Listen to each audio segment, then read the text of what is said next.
Good afternoon, evening, night, morning, if you're on the other end of the world. It is 2021 here in OCE, and it's time for our first big tournament here, not just within Rocket League Oceania, but within the region as well. It's the RLO Masters week number 1. I am Formal. Joining me is Fetch, and we're going to be covering quarters, semis, and grand final to figure out who our first real champion is going to be. Yeah, first champion of 2021. That's going to feel absolutely massive for whoever takes that title. Of course, we have our contenders kind of lined up, ready to go. But yeah, like that's such a big deal. It's kind of weird. I didn't really internalize the fact that it is the new year until you're doing, this sort of like the first event of the year and stuff like that. So it's good to be back, though. It's so good to be back in RLO.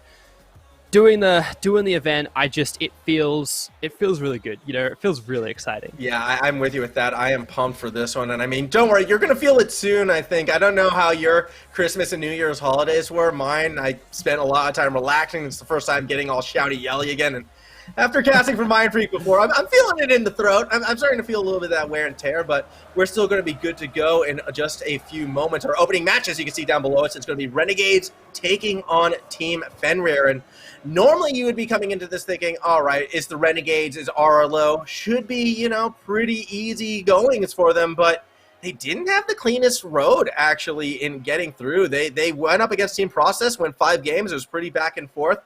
This is because they are running a sub today. Zayd is coming in for Sicky. And you have to think, this could actually have some pretty big effects on them if they want to make that deep run.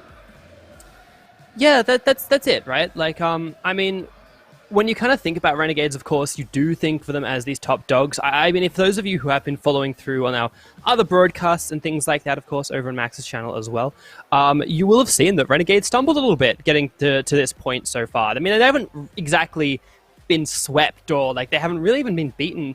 But, it's a situation where they do look much more like they could be upset early in one of these rounds. Yeah, and if the team is going to pull off that upset, I mean, Fenrir is definitely a team that can do that. Sprat, Riv, and Lurky. These three, a lot of RLCS experience between the three of them, actually. This is a legit team. This is a team that, is going to be fighting for top 8, and you can think on a good day can get top 4 as well. So if the Renegades aren't at 100%, this is sort of one of those sleeper teams that can sneak up on you. Now, I believe we can take a quick look at the bracket now as well before we get into this game, just so you can sort of see who these top 8 are and who is going up against who. Ground Zero will be playing against Solicit. Canberra Havoc will be getting Forbidden Gaming. The Renegades take on Team Fenrir, and the Direwolves versus Mind Freak. Now, obviously, Renegades versus Fenrir is the one we're covering, and that has me excited, but I'm also looking at that Ground Zero Solicit match, and that's another one I feel like might have the potential to go either way. Yeah, I'm interested by that. I think this is like a much more hotly contested first round than we might otherwise see. I mean, if a team does have a great performance, maybe we feel a bit more comfortable saying in the semifinals, this team will sweep them. Don't worry, it's all good. But realistically, I do think that there should be some close matches in this first round specifically. I still have, the likes of Renegades, the likes of Ground Zero coming through here. I think elsewise it would still be classified as an upset, even if the clash will be a good one. Yeah, it's going to be exciting for sure. I think the big name, though, that I'm sure you guys are noticing is not here. Cringe Society not making it to the top 8. So a little bit of a shocker right there. They did get knocked out on their way through. So obviously, that was a pretty big win. I believe it was Solicit, actually, who took them out. I'm not entirely sure. I'm going to double check that in a few moments. But yeah, pretty crazy, first quarterfinals. Some upsets already on the way here. And you just get that feeling in the air, a new year, a couple new lineups. I mean, this is a new lineup for Team Fenrir. Anything can actually happen. Anything can go down. So I'm excited to get into it now. Just like last year's, the format hasn't changed. Quarters, semifinals, they're going to be best of 5s. Our grand final is going to be best of 7. And I don't know if you saw what I saw, Fetch, but it looked like we already had the results spoiled for that grand final. Oh? Did you see it? The finals was 4-2 for the top-seeded team. We I see. No, I didn't catch that one. I was actually looking back to the bracket, and I believe that... Oh, I've forgotten it now. You threw me. You threw me on this one. I'm joking. I was having a look to see who did knock out Cringe Society, because that was one I'd forgotten about. And I'm glad you brought it up, because I was pretty surprised actually at the fact that we weren't seeing them. Yeah, like I can't remember what it was now. Forbidden, by the way, who That's beat it. them, which is interesting because that Forbidden lineup actually is so exciting to put together. I believe it is Scarth. I'm probably going to get this wrong too, again, because I'm like, really missing. But I believe it's Scarth, Hawk, and Evample joining that team. So the mech on that team seems absolutely insane in my eyes, and it's a little bit almost of like a mech super team, one to like rival the Direwolves and almost surpass them in that regard. So to see them get that win to qualify, I'm going to be super excited to see the results of that matchup versus Canberra Havoc. Yeah, that'll be an interesting one. I think it's like we seem to have a few of these sort of teams, like you said, to point out the Direwolves, who just bring these mechanics to the game and show us some very fantastic plays. And that's kind of something we like to see, right? I know you're a big fan of some of those mechanical outplays. Always love to point out a good old showcase of the freestyling and stuff like that. Of course, run a few of those little tournaments yourself, and I like it. Been really enjoyable.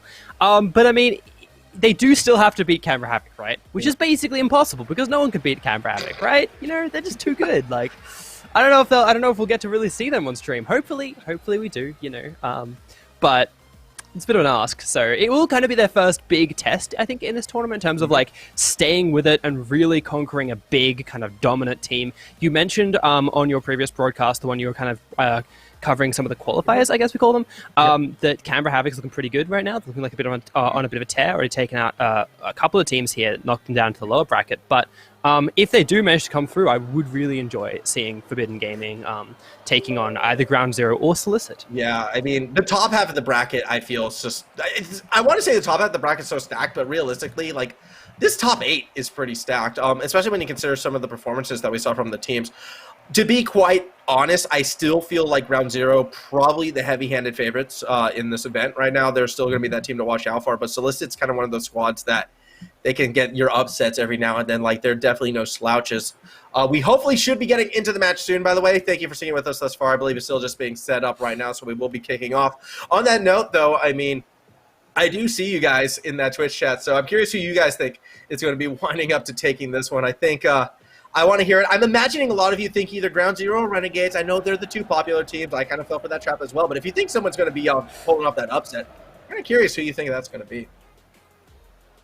Yeah, exactly. I mean, like, that kind of, I guess that kind of tips your hand to this matchup as well. You were talking about in terms of Renegades being the favorites for it. I liked how you kind of sowed the seeds of what of the new kind of some of the changes to Fenrir and things like that. Some of the things they can bring to the table, bring to the field, I guess is a better way to put it. So I'd be interested to see if we do get any of those sort of upsets and things. But realistically, like, I do think you kind of got Renegades the favorites for the first one. Yes, it does look as if we are about to get going underway. Lobby is looking set up, and I'm excited to get into this. The first game of 2021 here on Rocket League Oceania. And of course, it's got to be the Renegades, like the kings of RLO of 2020, voted Team of the Year, taking on Team Fenrir and a squad that, honestly, I love this lineup. I think this is a top 8 lineup and potential top 6 lineup, actually, maybe even top 4 if they really start to gel. This is going to be a good test for them to sort of see how they match up against the best of the best. And, as much as I love them, you know what final I want to see, actually, Fetch? You know what? I want to see the Fenrir Forbidden final. Ooh. Because if you follow my Twitter, you can see why. Yep. But that's what I want to see. Yep. Either way, though, we're about to kick this one off. This is game 1 of our quarterfinal matchup. Blue side is Renegades, orange side is Fenrir, and off this kickoff, it is Lurky with the first possession, pass down to Rave, shot, going to be saved, but it's off of a double commit.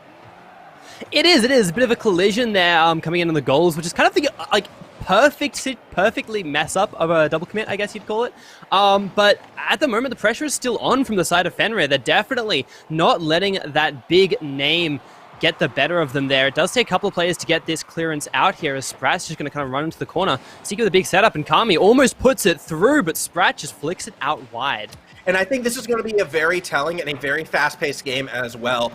Riv likes to play fast, likes to play aggressive. Lurky at times can as well. Sprat, he can sometimes surprise you with a little bit of his own sort of solo play and capabilities. Like, I'm not surprised at all that Fenrir is actually trying to step forward and take it to the Renegades. It's these players' play style when they're on other teams as well. So to see them together, yeah, this is exactly what I'm expecting. And that's why this is going to be such a fun series as well, because the Renegades are a team that also like to play fast. They like to play aggressive. They like to get into your face as much as possible. And sometimes a little bit too much. I'm not sure if that was a pitch attempt or a double commit. Either way, it does sort of leave the Renegades a little off balance. And now Lurky is going to look to punish, goes for the ground pinch, but can't connect. Yeah, that's it. You can get away with not calling it a double commit so long as you don't get scored on, right? But hey, look, at the moment I do like the fact, as you said, that both teams are aggressive in nature. Kami tries to get the drop down shot as Sprat just sets it up, managed to get past Siki here as well. So Lurky has to kind of contest with 3 players, managed to get it past them. It's one line of defense left, and that is Kami, but very good reposition on that shot. Sprat goes back around, and I'm loving this attack right now. Oh my gosh. This team, Fenrir, they are just going in all boost blazing. Yeah, I mean, they're just, like, even on that attack right now, we briefly saw it, and I kind of wish I could have screen capped that image, because you had 2 players cutting off before midfield pitch, trying to get a tight rotation, and they were able to pull that off and not get punished, and that is so unusual. Usually when you see a tight rotation, it's only one car there, not both of them trying to pull it off. I believe it was at the time Riv and Lurky who were trying to do that with, like, Riv really tight and Lurky about, like, 2/3 up the field. Either way, though, Renegades now have a chance to strike. CJ won't be able to get there in time, but Siki playing third man, unable to find it through as well. So fascinating, though, to see Fenrir and how just aggressive they are trying to attack the ball. This actually could be where they get punished. Kami can't get it back to Siki, however, Lurky with the save. Yeah, just take a couple of them to get up there, so they don't have the numbers in the goal just at the moment. CJ not able to get that secondary touch. That would have been absolutely huge, but Kami just putting the ball back on. And this is what you're talking about. Fenrir not afraid to play aggressive as well. They've kind of set up their line right at the moment. They've set up their control. Siki tries to flick it over the top of Riv. Doesn't quite work out to the best of, to the success they might have liked, I suppose, but not going to give up the attack just yet. As Renegades, they've really entrenched themselves into this attacking line. Yeah, and it's really surprising, actually. We haven't seen either of these defenses break just yet because of the pace that each of them are being attacked right now. Normally, by this stage of the game, something would have cracked. You would have found that opening. So, as impressive and as, like, exciting to see as these, tight rotations, these fast plays have been, credit to the Renegades defense to being able to withstand this punishment. Now, they haven't really turned it into as many counterattacks, perhaps, as you would be accustomed to seeing with this lineup, but that was a very tough, first 3.5 minutes right now. And the fact that they've been able to keep it 0-0, it's just a testament of how tough this team is to beat. Yeah, I mean, it's a bit of a cheesy line, but it's the veterancy of the team and the players and the skill and all those things we love to say. CJ has a bit of an opportunity to set something up here. Pass it down to Siki, almost gets it past, but Kami's got another attempt. Lurky just playing the perfect obstacle in the way of that attack right at the moment. And now it's the Renegades, that defensive power they managed to bring forth in that first, couple of minutes. Possibly going to be rewarded if they can find something here, but they have to kind of get the dispossession and not let their opponent's Fenrir get a good clear out here. Yeah, absolutely. As you can see, Kami going to try and find that setup, looking to pass it back to CJ, who was already on the retreat. Also, CJ on a Fennec, by the way. That's the new look for him, I feel like. You see either seeing him on the Dominus or the Octane. Either way, though, Kami's going to try to put a shot onto him. He caught by Sprat in the corner. We'll follow it through. But yet still unable to break that Renegades attack, although missed by CJ. Actually opened the door for Lurky. 30 seconds to go. Renegades back on defense. Riv puts a shot on target. Siki forced to make the save, but Sprat keeps the tight rotation there. And it looks at the moment, as soon as the Renegades get their own offense going, the shot nearly gets through Lurky. Can't get it past Siki. Jeez, that was close. And that's the thing. It's not like, I think the thing from Fenrir, we're talking a little bit about the Renegades, bit of pressure on the 1v1. CJ just gets knocked up into the air as Siki kind of clears it out. But something I was talking about with the Renegades is the fact that, like, yeah, okay, they had that really great, fantastic defensive pressure, but it's just being tested. It's still being tested, by Team Fenrir. Good clearance out wide, and unless Renegades can find something very special here, that's going to be OT for our first game. First game's got to be a 0-0 overtime. My favorite kind of game to start off 2021. That's how you know it's going to be an omen for a good year. I'm still optimistic about this one. It's Siki goes for the reset, isn't able to really connect. Sprat's going to make that save. Something I am noticing, though, much more so in the second half of that game, we've seen the Renegades actually start to establish their patented sort of attack offense. That team that's so hard to get past the middle of the field, although a chance right here, Lurky actually cheats underneath CJ, but it's a triple commit on the attack. Lurky with that demo may have just hit the overtime goal. Siki still with the chance. Puts it into the corner. CJ open net. That's going to go in. And it's the Renegades taking game number 1. And they played it in the 2v1, the 2v3 as well. The demolition allowed the defensive setup from Fenrir, but they didn't care. CJ just gets the ball in on a very tight angle off the playoff seeking. Not a tight angle, but a tight defensive execution, offensive execution, I guess. But, managed to get it past with the pass up, doing it 2v3 off the break. Really shows that this team has a lot of power behind them, right? Yeah, I mean, you can sort of see it. And I mean, from that moment when Fenrir committed the third person on the attack and they didn't get that 50 to go their way, the game kind of felt over right then and there in that goal situation, because you can't gift the Renegades that much field, that much space to work with. They'll make it happen. And credit where credit is due. Siki did a great job on that setup, and CJ, I know when Yummy and I get together, we sometimes meme he'll miss those open nets, but he's not even missing that one. That was so good for the Renegades. Exactly what they wanted to get to start off this opening game. It's a tight overtime win, but from the 2.5-minute mark forward, they really did control the tempo of the game. They controlled their attack. They started to field themselves. And I know I said before coming into this game as well, real quick, that Siki was out. There was a sub running in. Zayd was coming in. Well, Siki is back. Maybe he needed that 2.5 minutes to warm up, but now he's warm and the team is looking strong. Oh yeah, absolutely. Like, not even a small way either. They're looking fantastic if they made it through this far with, admittedly, some slightly rocky situations, but if they're now back on full strength, that's fantastic. Absolutely. Absolutely. And I mean, this is a team that historically has taken a little while to warm up. When they lose games, it's usually in the first 3, and then they always finish strong. So the fact that we just saw them really win that first game, it's usually a bad omen for teams that they will come up against. That said, you have to go back, and I mean, it's something we did each point out. Fenrir's aggressive play style, it was effective for the first 2.5 minutes. I mean, it felt like they were doing everything right except for actually scoring that goal. Yeah. And they held on as well in defense.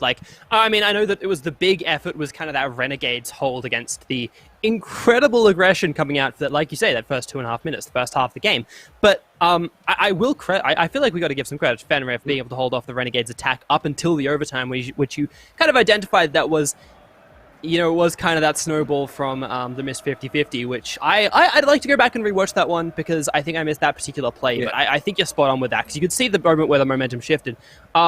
But yeah, I would like to give a bit of credit to the team Fenrir defense as well. A lot of their plays were good, but the problem is, like you said, if Renegades start warming up, if they start building momentum and kind of snowballing that momentum, I guess, it's going to be a very, very different puzzle to solve for Fenrir. They can't just rely on this big offense, and then there were some defensive slip-ups as well, but they've still got to find something else because they're getting beaten at that point when Renegades, who, to be fair as well, they've been playing with a substitute so far, so they've got to adjust to having a newer player in. You saw them getting some of those collisions. It's interesting, right? I mean, they had the substitute, but the substitute's gone. They're back to their main roster. Yeah. That's the big That's what I'm thing. saying. Yeah. They've swapped from one set of 3 to a different set of 3. Exactly. So they've got to take that at least a second to adjust, right? Yeah, you would think. But if any team's going to adjust quickly, it's going to be the roster that stuck together, the only roster that stuck together from start to finish in 2020. It was the Renegades, so they're going to stick with it. And the fact that we still see this lineup in 2021, it is exciting. I mean, it makes me happy that they've stuck together like that. I don't know. Little things sometimes get me excited, get me warmed up and ready to go. And we will be getting to game number 2 shortly. We're just kind of make sure that everything in the stream does look clean when we get into it. But with a little time before we get into this next game, I dropped a bold prediction earlier. And I'm going to stand by it, even though he's not playing in this game. I think this is going to be a breakout year for Fever. But I have to ask, Fetch, what players in particular, it doesn't have to necessarily be in this game, but are you looking for to sort of step up and stand out this year and have a good 2021? I don't know. This is the problem. I have this problem, right, with Rocket League, where whenever I see a player on camera, I'm like, on camera, in game, I'm always like, damn, I forgot about them the rest of the time. I love this player. They're going to just dominate the rest of the field.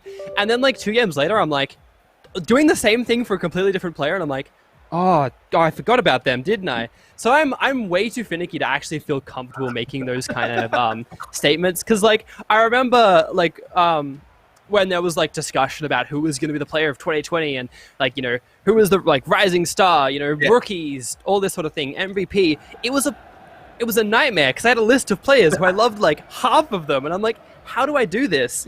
There's too many players in one, too many players I like in one spot.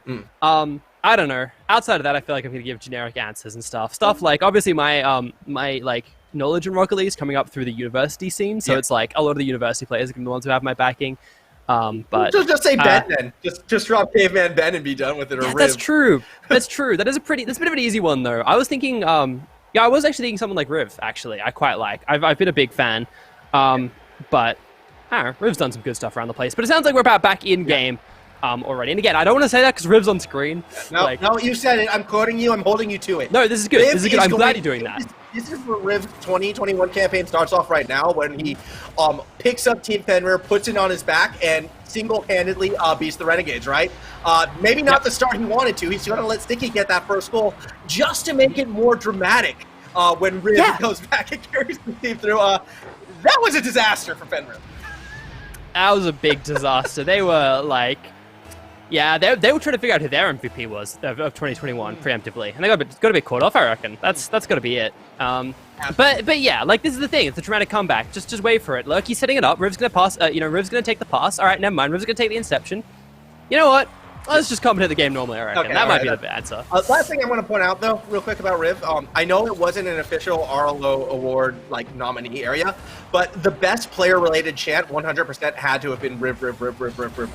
That was my favorite. I don't know why, but I absolutely loved it. Either way, though, 1-0 lead right now for the Renegades after that quick kickoff goal.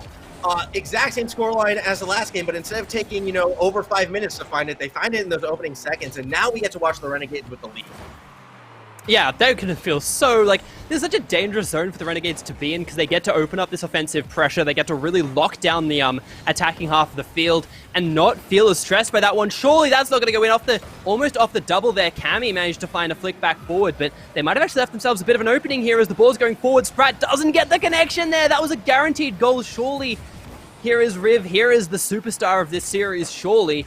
Isn't able to make any more of that happen. A bit of a scrappy midfield play there, and maybe not as much of not a higher bar of execution as we might have liked. Maybe not yet, but I mean, when you have a little bit of lead, you still have that little bit of a leeway. CJ actually beats out 2 defenders. This looks so good for Kami. We'll get that waterfall set up. Won't be able to find the shot. So it was a nice attempt, but unable to follow through just yet. CJ another attempt, but this time off the backboard as well. And finally, it looks like Lurky may have broken this Renegades attack. That was a solid minute and a half defensive effort. And they don't let up that goal, but it doesn't look like they get that counterattack goal either.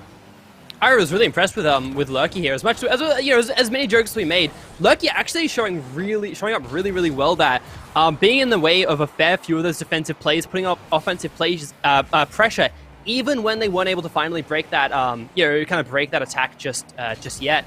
Seems like they have an opportunity here, and once again, it's Lurky playing that player, lurking further up. I didn't want to say it, but it's there. Why not? And Sprat now trying to set something up. 2 defenders, but neither gets it!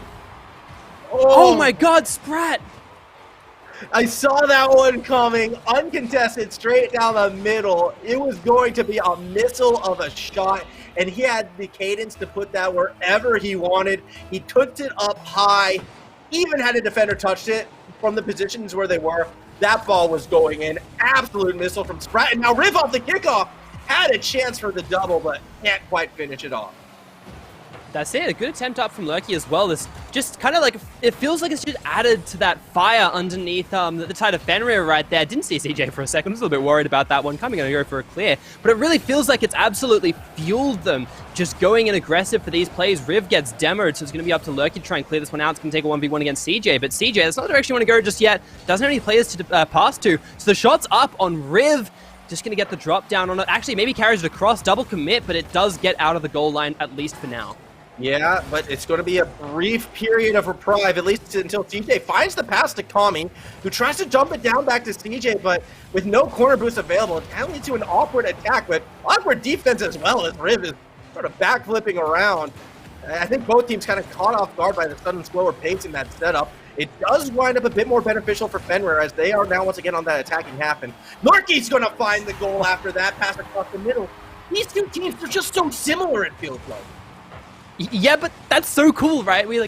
You love to see a clash of styles, your slower teams versus your aggressive teams. But when it's all just, let's put our resources into winning the game now, just score, that's really exciting. I mean, it can get a bit silly at times, but with the control these teams are displaying, there's been some very good Rocket League here, and it's been very enjoyable. This is peak Oceanic Rocket League for like 2018 to 2019, like half of 2020. Like this is the type of style that sort of defined our region, and it's cool to see it back in full force of just this hyper-aggressive style. Also, I want to quickly bring attention to that last goal real quick.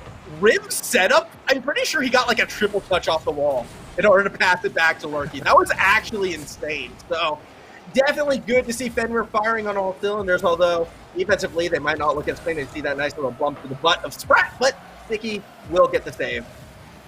The best defense is a 20-goal lead. Just put it out there. I think that's what Fenrir is trying to, like, even if they're not nearly near that just yet, that's what they've got in their eyes. Sprat just finds another one, bounces it over the defender, looks very calm in doing it. 1 minute left, 2 goals to find, and with the amount of offensive pressure right now which is being exerted from Fenrir, it doesn't feel like Renegades are going to have any kind of answer to it. Yeah, Renegades definitely on the back foot in this game number 2, and this could be pretty critical moving forward, considering, you know, the momentum that they had. Because realistically, they got like essentially 2 kickoff goals in a row. That's been their 2 goals. I know the one in the overtime wasn't quite a kickoff goal, but it was under a minute. I don't know. I'll count it.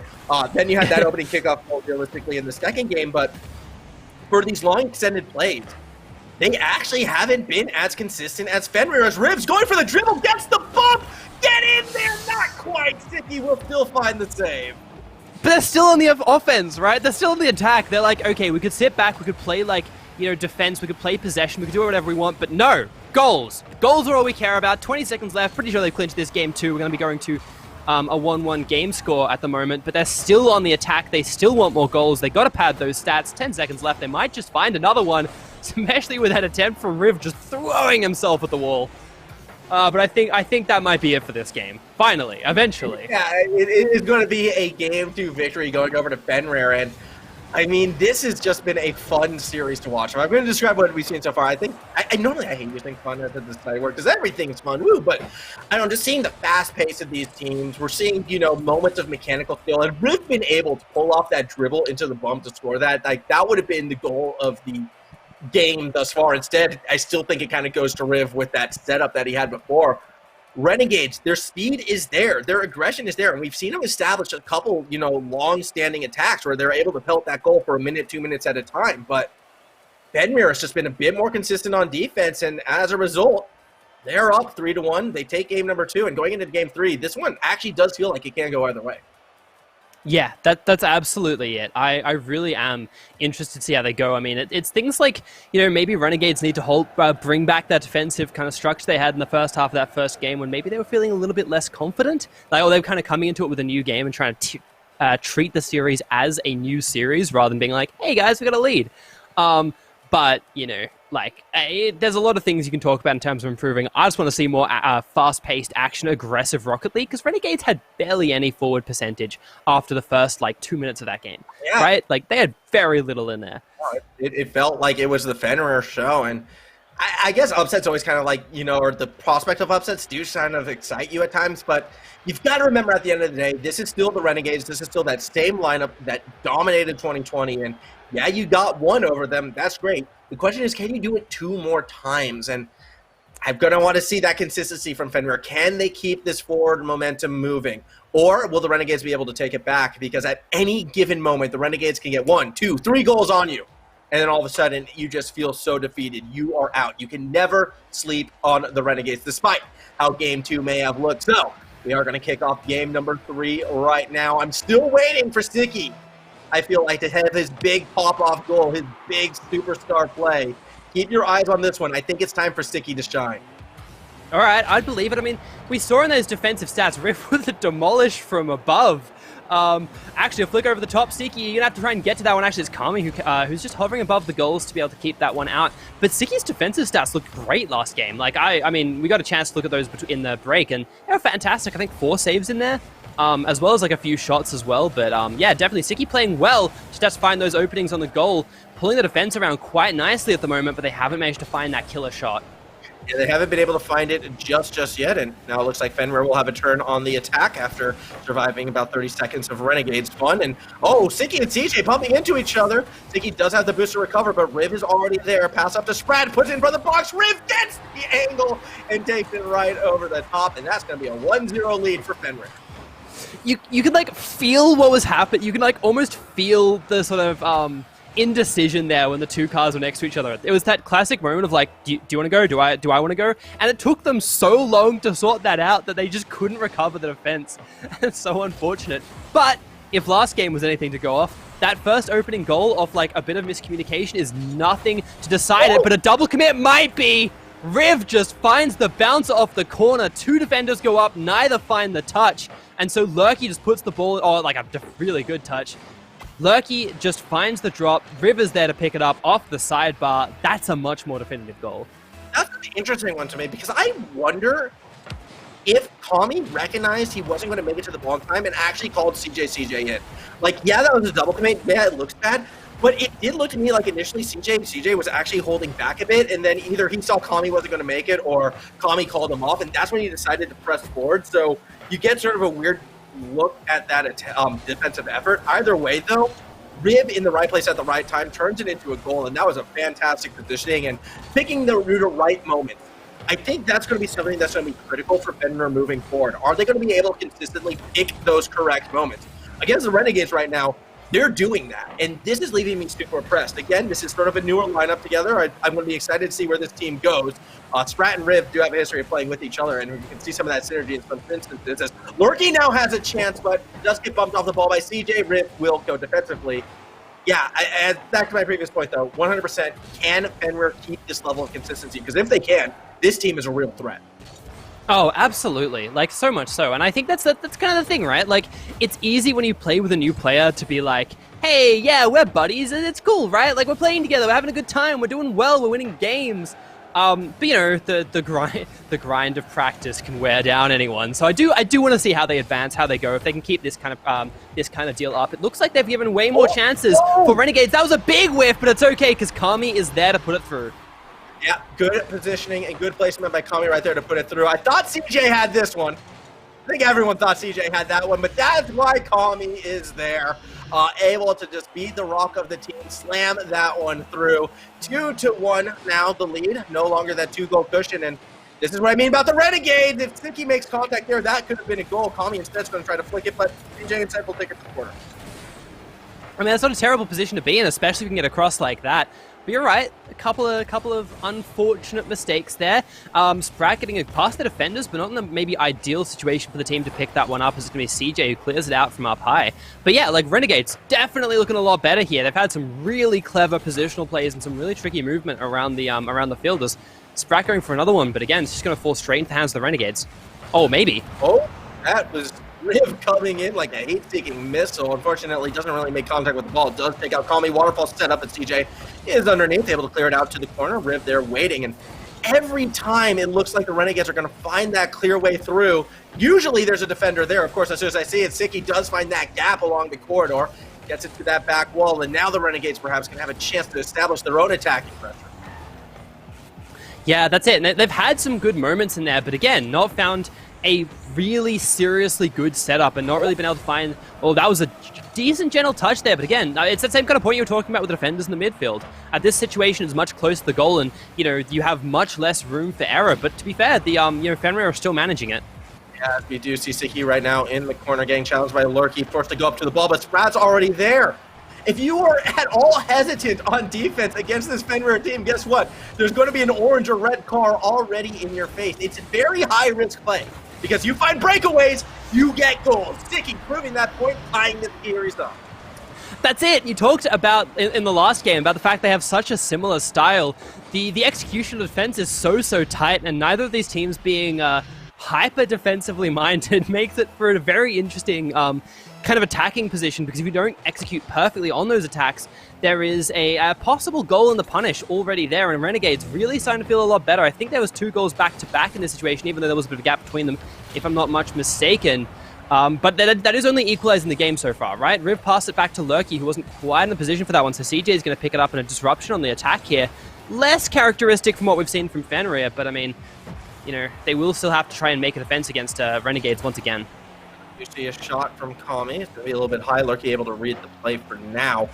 This goes back to the point I was making between games 2 and 3, though. Like, through most of this third game, it's been like Fenrir absolutely dominant. 2-0 lead, feeling good, feeling themselves about to go to match point against the Renegades. But You blink, you miss it. All of a sudden, the Renegades are right back in this one. They can take, they grab their own victories from the grasp of your own. Like, it's so tough to realistically put this team down. And with 12 seconds left, we could be getting another overtime.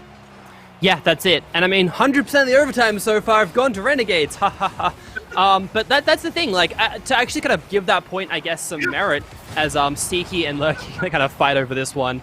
And it still hasn't been grounded yet. I mean, it's Renegades, right? You could see something, but no, not going to happen overtime. But to give that point, I think, a bit more actual merit, you do expect the more veteran team, the more experienced lineup, the lineup of players who are more experienced in playing together to execute way better in this golden point sort of situation. You would certainly hope so, especially with the team like the Renegades who have that experience. Although, this could be their moment right here. Kami missed the ball. Is able to try and throw it back, but Lurky running back end defense actually gets in CJ's way. Stepped up, scrapped the lob. Was a little bit too high. Oh, I can't tell if that was, like, major big brain play or just pure sloppiness. Siki with the 50, but he puts it a little too high. I disconnected for like a second there and missed it, and I'm so sad because this is such a weird game state just to come back into a CJ gets a bit of a break, pulls it down the field. It's Lurky and CJ trying to fight over this one. Neither of them gets it, and it's actually Siki who does manage to find it. Sprat gets a bit of a clearance out. CJ waiting on the rotate, has some time to play with, but has to make sure to make the most of it. Does get a safe clearance out there, but this is a very tense overtime as we're about to bridge the 1 minute mark. Exactly. I mean, the fair bit on the line. You win this, you go to match point, and you'll have 2 games to try and put your opponents away. Fenrir definitely making a bit of a statement in this series. They are here to play aggressive. They are here to challenge you, and Sprat may have found that gap. Renegades were so far forward, yet he doesn't put it accurate enough. Defense now able to rotate back, but can they break those offensive rotations? Sprat saying, nope, I'm going to get the touch. Lurky as well, so tight, gets the round into the box, but Riv pushes too far forward. That's how they got punished last time, I should say, but Siki doesn't find that quick goal. Yeah, and every time you think one team has a slight advantage, it doesn't quite get executed on. Admittedly, Renegades, I think, have had the cleaner opportunities and potentially some of the slightly bigger misplays. The ball into the far corner, Sprat finds it. You called it. That's it. That is the advantage. Now, going to Fenrir, you asked if they could find 2 more games. Well, that's 1. That's halfway to the, this absurd possible conclusion where Fenrir knock out Renegades in not the finals, not even the semifinals, but the quarters.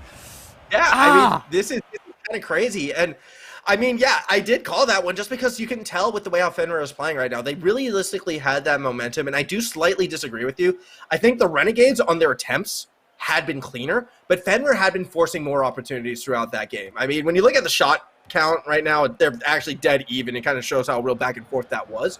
But more towards the end, it felt like Fenrir was starting to feel themselves, and yeah, Riv put that ball in the only spot where Siki could not have made that save. It was that upper left-hand corner. If that shot goes anywhere else, I guarantee you Siki gets that save. But Riv absolutely drills that ball in the perfect spot. He had the time and the space to do it.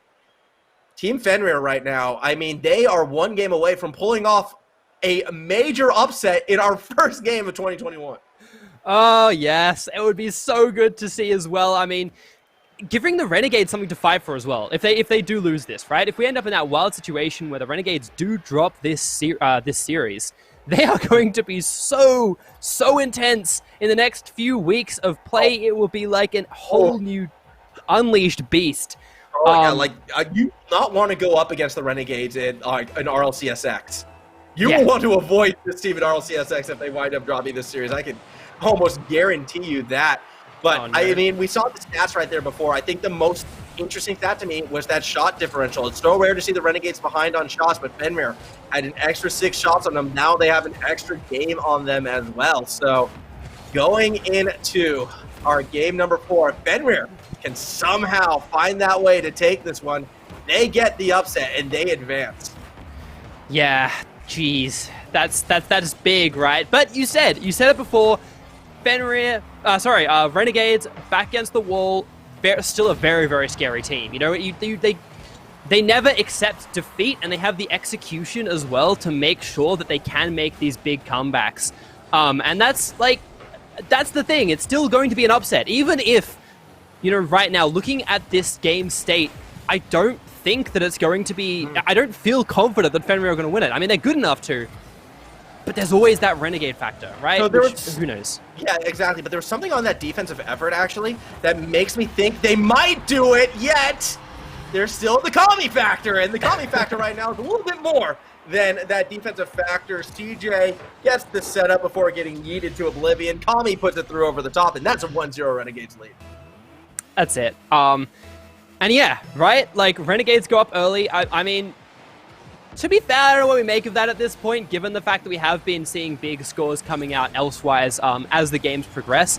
And a point to kind of cover your to kind of add to your previous point about the fact that Renegades are behind on shots. That was that difference was won over the first game, I think, pretty well.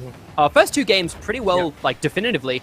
And that's the thing. Renegades aren't at a negative shot differential in that last game. They're actually bringing it out much better.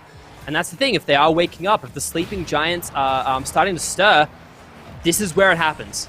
Yeah, this is where it has to happen. I mean, if they don't wake up now, they're going to have to wait till next week, at least in terms of the RLO Masters. So it's time to really put down a definitive victory, I would have to feel. And they had the start they were looking for with that 1-0 lead. But to quickly go back to a point I was trying to make before, the reason why I am actually really impressed with this Fenrir team, it came down on defense. A situation where it almost looked like a double commit, where the ball was going straight towards Lurky, I believe. And he got a touch, but he turned it into a pass, and he didn't follow up because he knew that Rib was wrapping around behind him and would be able to chase it through the corner. This allowed him to conserve and save his boost while staying in the box. And this is kind of like deeper level communication that you normally see with teams who understand each other at that deeper level. And it came from Lurky. It wasn't Riv and Sprat at that level of communication. It was the third, the newer member to this pairing. And that has me excited. Speaking of which, Lurky and Riv, again, they get the pass, they get the backboard, and they get the goal. That is it. It comes off all 3 players. They just show, like, that could easily be a Saturday morning cartoon intro where it's just like, you've got Sprat, you've got Riv, and you've got Lurky, like, as the intro, because it just showed all of them. They got their moment to kind of put the ball up and just slot it in the goal. Felt so good for them. And, I mean, it's still only even, right? It's still 1-1, and clearly the Renegades happy to jump up and get aggressive once again, as is very much their comfort zone, but they have to be careful because moments like this could get really scary as Seiki just makes save on the backside, but God, Lurky's look so good. Yeah, I mean, you know, talk about using your opponents against themselves right there, just getting that touch off. I believe it was Kami, almost able to drive it through. 2 minutes left, tie game. Again, Fenrir, they get the goal. They get the upset. Siki will be able to clear it out of the box, but here comes Sprat. Gets enough on it. Rip's going to try for that tight rotation, but Sprat from above actually comes from out of nowhere right there and continues to slow the attack. This will allow Fenrir to get back on defense. Open field. Oh, if Riv is able to put that straight, maybe he scores. Instead, he went for the pass to Lurky, and it gets intercepted, and eventually the ball does wind up in the corner. Yeah, this team looks like they're playing fantastically off each other, but they still have to hold back against one of the most terrifying things in Oceanic Rocket League. That is a Renegades offense. It is terrible. It's really scary to come up against. And they've managed to break it at the moment. Once again, it's Lurky doing a great job kind of being this rotational player, being able to pivot a lot of these plays off. Tries to slow play it a little bit. Ball stopped in front of the goals, which is a dangerous position if you're a Renegades fan. But it's okay for now. CJ goes in the 1v1. Riv managed to win out on that one. Passed off to Sprat. Yeah, that did look good, but not quite over the line yet. 1 minute to go. Still a tie game. Lurky with the shot. Kami has that first save, but does he have Sprat's angle? The answer is no. And with under a minute to play, Fenrir takes a big 1-goal lead. Okay, do we want to take a quick breath and talk about the results in our other game? Because I think we... Oh, we wait. We wait? All right, let's do it. 1 minute left. Renegades have to try and find a goal in this next 58 seconds. If they don't do it, they have lost the series. They are out. They don't even get to see semis, and that would be a huge upset, but CJ says that's not going to happen. We're going to take it to an overtime at least right now. And it's been the biggest weakness for Fenrir has been these kickoffs. The Renegades have constantly been able to create opportunities within the first 10, 15 seconds of every single point thus far. And that's a little bit of a heartbreaker for Fenrir because you got your 1-goal lead. You have to hold on for a minute and it's all yours. And then 4 seconds later, it's fine. Yes. So not ideal, but they're still very much in this one. I mean, if you're able to get 2 goals, I mean, you can't get a third, right? That's what they've got to be thinking. But if the Renegades win this game and then you think, oh no, we got to do it all over again. We got to find those opportunities again. And it's rare that you're in these situations against a team like the Renegades. You have to capitalize on them. You don't want it to go to that game 5 That's a big demo, but no, CJ actually misses it. Lurky has a chance, but does get bumped off the ball by CJ. Yeah, that's it. And I mean, you also don't want to get too aggressive, right? You don't want to just like be like, oh, we're just gonna throw everything we've got at it. It's gonna be fine. Sprat gets a bit of a knock out of the way onto one of those players, but Riv understands they're not gonna be able to get that. One more shot left. They have one attempt at this goal. They're playing it slowly, but they're playing it carefully. That was dangerous, but it comes off the crossbar. Please tell me this counterattack isn't gonna go in. Okay, we're fine. That's an overtime. That is a guaranteed overtime. 3 out of 4 games have now gone to overtime between Fenrir and Renegades. That is absolutely mind-blowing, and this kickoff is so good for Riv. Does go a little too far in front of the ball, though. It cannot recover. Kami able to steal it away. It almost ended using the Renegades' own kickoffs against him. Lurky, though, with another lob towards the net. Ticky's going to have to slow it down. Anyone from underneath. Lurky's there off the backboard. CJ forced to take it towards the corridor. Sprat in that third man makes the read off the backboard. Here comes Lurky. No! It's CJ from underneath getting the clear. CJ, that was a huge play from CJ, having the perfect understanding of how that play is going to go. Goes over to Siki, but at the moment it is a 2v3 with that one player getting demolished. CJ goes up. Ooh, that was... Oh, that was spooky.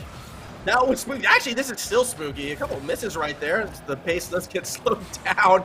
Eventually, Kami gets that touch, but Sprat's there waiting. Oh, you would have hated to see a Lowe's on a pinch right there off of Kami's car. Oh, yeah. That's awful, right? Oh, wow. That almost went in as well. Lurky, some very interesting touches. A few interesting touches coming from Fenrir so far in this overtime. A minute in, our last overtime nearly went 2 minutes as well, so we could be seeing another longer one right now. Kami looking for the bumps, looking for the demo. Sprat able to hide behind the post as Lurky maintains control of the ball.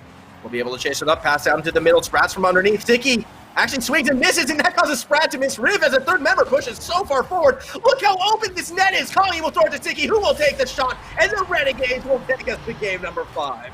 There we go. Renegades, they face down their opponent's series point and hold on for just a little bit longer. It takes 1 minute 24 seconds for them to do it, but they managed it in the end. They looked pretty poised during that situation, I will say. There were some big mistakes in the defense there, but as that sort of timer went on, I felt like they were starting to get a bit more poised into that as Fenrir was starting to get more and more desperate, trying more and more weird movements, I was going to call them, but I think unusual touches was the way you referred to them, probably a better way to put it. But yeah. Now you're going to face that exact factor you talked about. Like, Fenrir are like, oh, we've got to make those openings. And I don't feel too bad about that, right? I don't feel too bad because Fenrir have done it game after game after game.